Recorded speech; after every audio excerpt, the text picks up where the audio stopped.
जय हिंद साथियों। दोस्तों, जैसा कि आपको पता है, इंडियन नेवी के बाद इंडियन एयरफोर्स ने भी फीमेल कैंडिडेट को अग्निवीर रिक्रूटमेंट के अंदर मौका दे दिया है। तो कहने की बात यह है कि इंडियन मिलिट्री फोर्स की तीनों विंग, आर्मी, एयरफोर्स और नेवी के अंदर फीमेल कैंडिडेट ना कि एक सिर्फ ऑफिसर की रैंक पर भर्ती होंगी बल्कि जवान भी भर्ती होंगी। लेकिन एयरफोर्स के शॉर्ट नोटिफिकेशन जारी करने के बाद मोस्टली फीमेल कैंडिडेट के मन में एक सवाल है, वो ज़रूर आ रहा है कि सर नेवी और एयरफोर्स कौन सा बेटर है इनमें से फीमेल कैंडिडेट के लिए। तो जैसा कि आपको पता होगा कि जो इंडियन गर्ल्स हैं, जो इंडियन फीमेल कैंडिडेट हैं, वो पहले आर्मी में भी जा रही थी। तो आज की जो अभी की जो लड़कियां हैं वो किसी से कम नहीं हैं। लेकिन फिर भी एज कंपेयर अगर हम बात करें एक मेल कैंडिडेट की, तो फीमेल कैंडिडेट के लिए बहुत सारी व्यवस्थाएं, बहुत सारी फैसिलिटीज़ अलग से करनी पड़ती हैं कि उनको कोई परेशानी की सामना ना करना पड़े। तो उसके लिहाज से कौन सी फोर्स ज्वाइन करना बेटर होगा, नेवी या फिर एयरफोर्स। तो इस वीडियो के अंदर हम इसी के बारे में बातचीत करने वाले हैं। हम इसमें सैलरी, फैसिलिटीज़ जो भी होंगी, रूम्स वगैरह सब कुछ आपको बताएंगे कि कौन से के अंदर कैसी फैसिलिटीज़ एक फीमेल अग्निवीर को मिलने वाली है। और इस वीडियो को देखने के बाद आपके मन के अंदर 1% भी ये डाउट नहीं रहेगा कि हमें नेवी ज्वाइन करनी है या फिर एयरफोर्स। तो वीडियो को एंड तक देखना, और अगर चैनल पर पहली बार आए हैं तो प्लीज़ चैनल को भी सब्सक्राइब कर लीजिए, क्योंकि आर्मी, नेवी और एयरफोर्स से जुड़ी हुई ऐसी ही हेल्पफुल वीडियोज़ आपको यहाँ पर मिलती रहती है। तो चलिए शुरू करते हैं। तो दोस्तों, बात करें सैलरी की, तो सैलरी में कोई ज़्यादा डिफरेंस दोनों में नहीं है। एयरफोर्स और नेवी की सैलरी की दोनों बराबर ही है। लेकिन जो मेन पॉइंट है वो है वर्क प्लेस और ड्यूटी को लेकर, क्योंकि ये बहुत ज़्यादा डिपेंड करता है कि एक फीमेल कैंडिडेट के लिए कौन सी एयरफोर्स या फिर नेवी के अंदर कौन सी कंडीशन है वो ज़्यादा अनुकूल है ड्यूटी करने के लिए। तो अभी जो पहला बैच जो अभी 2/22 अग्निवीर का जाने वाला है, उसके अंदर जो फीमेल कैंडिडेट जाएंगी तो उनमें 4 से 5 ब्रांच नेवी के अंदर उन्होंने पहले ही डिसाइड कर दिया कि सिर्फ इन्हीं ब्रांच के अंदर हम लड़कियों को लेंगे। लेकिन नोटिफिकेशन के अंदर ये भी दिया गया था कि हो सकता है कि जो फीमेल कैंडिडेट हैं उनको शिप पर भी भेजा जाए। ये उनमें साफ साफ लिखा था, क्योंकि उनमें जो अपना राइटर हो गया, इसके अलावा जो स्टोर कीपर हो गया और एविएशन रिलेटेड ब्रांच हो गई, ये ब्रांच है वो इंडियन नेवी का जो नोटिफिकेशन आया था उसके अंदर दी गई थी। तो अगर कोई female candidate Indian navy join करती है तो ये बिल्कुल भी ये चीज़ दिमाग में ना लेकर जाए कि मुझे शिप पर नहीं जाना पड़ेगा, क्योंकि शिप्स की जो कंडीशन होती है वो एक बेस से बहुत ज़्यादा अलग होती है। क्योंकि शिप के अंदर रहना, उधर ही खाना, उधर ही सोना, और 8C जब आप सेल करते हो तो बहुत ज़्यादा जो कंडीशन है वो दोनों के मतलब बेस की, और उनमें दोनों में दिन रात का अंतर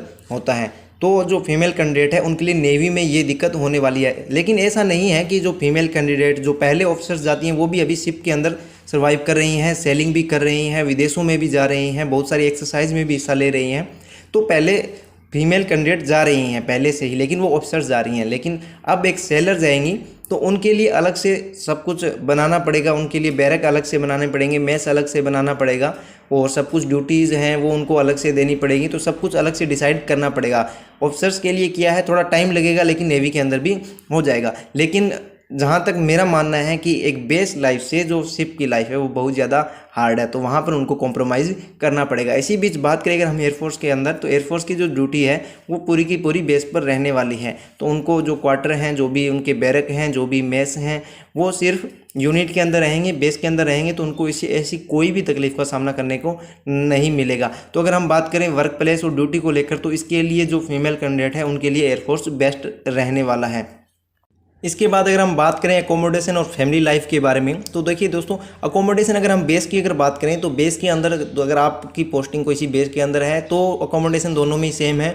हालांकि नेवी के अंदर और बेटर आपको देखने को मिलेगा एयरफोर्स से। लेकिन अगर आप शिप में चले जाते हैं तो जैसा कि मैंने आपको पहले बताया है कि शिप के अंदर कंडीशंस अलग हो जाती हैं। इसी प्रकार बात करें अगर फैमिली लाइफ की, तो फैमिली लाइफ अगर आप बेस के अंदर हैं तो दोनों में अच्छी है। लेकिन अगर आप शिप पर जाते हैं तो आप अपनी फैमिली से पूरी तरह से डिस्कनेक्ट हो जाते हैं, क्योंकि वहाँ पर आपके फ़ोन में नेटवर्क भी नहीं रहता है, और आप फैमिली जितने भी 30 दिन, 20 दिन, 15 दिन सेल करके आते हैं उसके बाद ही अपनी फैमिली से मिल पाते हैं। तो ये नेवी और एयरफोर्स में डिफरेंस भी आपको देखने को मिलेगा। बात करते हैं कि रिस्पेक्ट की कि कौन से में रिस्पेक्ट कम है, ज़्यादा है। तो देखिए दोस्तों, वैसे तो तीनों फोर्सेस के अंदर रिस्पेक्ट ही है, और गर्ल्स को तो वैसे ही रिस्पेक्ट दी जाती है। तो उसमें तो कोई वो ज़्यादा नहीं, इनमें दोनों में फ़र्क नहीं है कि एक में रिस्पेक्ट कम है, एक में रिस्पेक्ट ज़्यादा है। तो इसमें तो ज़्यादा सोचने विचारने वाली बात नहीं है। हम सिर्फ इतना ही कह सकते हैं, अकोमोडेशन को लेकर, ड्यूटी प्लेस को लेकर, ड्यूटी कौन सा ड्यूटी आपको करना पड़ेगा, वर्क को लेकर, इनमें अगर हम डिफरेंस करें तो आप कहीं ना कहीं देखेंगे कि air force is better than navy. तो लेकिन अगर आप में से कोई ऐसा सी को घूमने का और अलग अलग कंट्रीज़ में जाने का, अगर कोई भी लड़कियां बहुत ज़्यादा इच्छुक होती हैं, उनके मन में ये भी सपने होते हैं कि मैं भी दूसरी कंट्रीज़ में घूमूं, 8 सी जाऊं और वहाँ पर भी एक्सरसाइज वगैरह करूं, तो उनके लिए नेवी बहुत ज़्यादा बेटर है, क्योंकि बहुत सारी कंट्रीज़ में घूमने का मौका भी मिलेगा, आपको सेल करोगे, आपको बहुत कुछ सीखने को मिलेगा शिप के अंदर। वहाँ अगर आपने कोई एनसीसी किया है तो एनसीसी वालों को तो पता ही होगा कि किस प्रकार आप एक वहाँ पर एक फैमिली की तरह रहोगे शिप के अंदर, क्योंकि शिप का माहौल है वो बेस से बहुत ज़्यादा अलग होता है, क्योंकि शिप के अंदर वो आपकी एक फैमिली होता है, एक परिवार होता है, और जो सीईओ होता है वो आपकी फैमिली का, जैसे आपका परिवार का मुखिया होता है, उसी प्रकार जो कमांडिंग ऑफिसर होता है वो उधर के परिवार का आपका मुखिया होता है। तो ये सब कुछ एडवांटेज है वो आपको जो शिप के अंदर है वो मिलने वाले हैं। तो आई होप अब आपको समझ में आ गया होगा कि कौन सा आपको ज्वाइन करना है। मैंने आपको बता दिया है, वो अब आपके ऊपर डिपेंड करता है कि आप एयरफोर्स ज्वाइन करते हैं या फिर नेवी ज्वाइन करते हैं। अगर फिर भी आपका कोई भी डाउट रह जाता है तो आप कमेंट कर दीजिए, मैं उसका रिप्लाई जरूर करूंगा। आई होप आपको वीडियो अच्छा लगा होगा। वीडियो अच्छा लगा हो तो एक लाइक करें, चैनल को सब्सक्राइब और वीडियो को ज़्यादा से ज़्यादा शेयर करें। Thank you. जय हिंद, वंदे मातरम।